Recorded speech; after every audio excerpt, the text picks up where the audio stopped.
It was 10:45, and Bobby was already at Dollar General adjusting his vest as he prepared for another long overnight shift. It wasn't the most exciting job, but it paid the bills. As the supervisor, Bobby always made sure to arrive early, check the stockroom, and run through the usual tasks before his team joined him. The only other person scheduled for the night was Jabril, his usual co-worker. By 11 p.m., Bobby was done with his routine checks and sat down behind the register, waiting for Jabril to show up. Jabril was always a bit late, but Bobby didn't mind. Tonight, however, 20 minutes had passed and Jabril was still nowhere to be seen. Bobby sighed, a mist of irritation and concern growing in his chest. As the clock ticked closer to 11:30, Bobby finally reached for his phone, ready to call Jabril and ask what was going on. Just as Bobby unlocked his phone, the door swung open. Bobby jumped, nearly dropping the phone as Jabril strolled in like nothing was out of the ordinary. His jacket was half zipped and his expression seemed distant, as if he wasn't fully present. "Jabril," Bobby asked, raising an eyebrow. "You're late, man. Where you been?" Jabril shrugged nonchalantly. "Sorry, boss. I'm here now." Bobby's irritation softened, but something felt off. "How did you get in?" "I didn't hear the door unlock."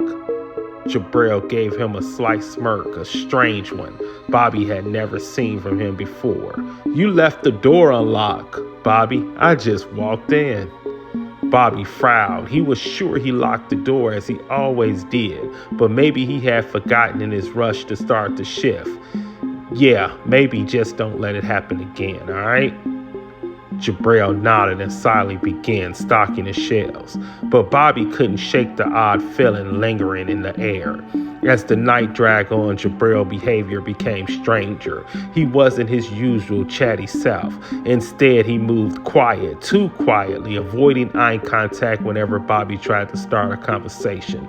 Jabril would respond in short, almost mechanical phrases like he wasn't even paying attention.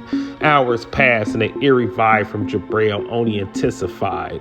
Around 2 a.m., Jabril suddenly excused himself. "I'm going to the restroom," he muttered, disappearing into the back hallway before Bobby could respond. Bobby didn't think much of it at first until a few minutes later when his phone buzzed in his pocket.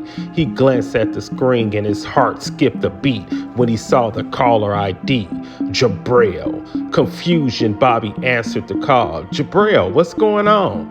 "Hey man, I'm so sorry, I overslept." Jabril's voice came through the phone, groggy but clear. "I'm on my way now. I should be there in about 10 or 15 minutes. Bobby's blood ran cold. He stood frozen behind the counter, gripping the phone tightly.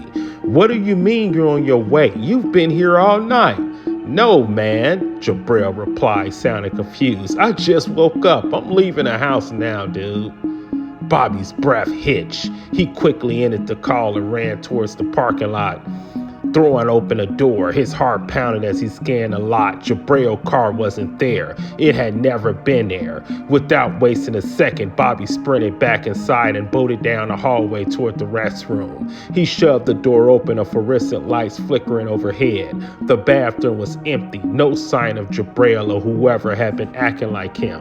Panic gripped Bobby as he stood in the silent room, his mind racing. Whoever or whatever he had been working with for the past few hours wasn't Jabril. He rushed out the bathroom, feeling the walls closing in around him, the aisles of the store now casting a long, eerie shadows. The door at the back of the store creaked open ever so slightly, the darkness beyond it seeming to swallow the light from the store. Bobby's throat tightened. He seized whatever it was exiting the back door, alarm blazing as it looked back at him with the wicked grin, realizing whoever or whatever wasn't his friend.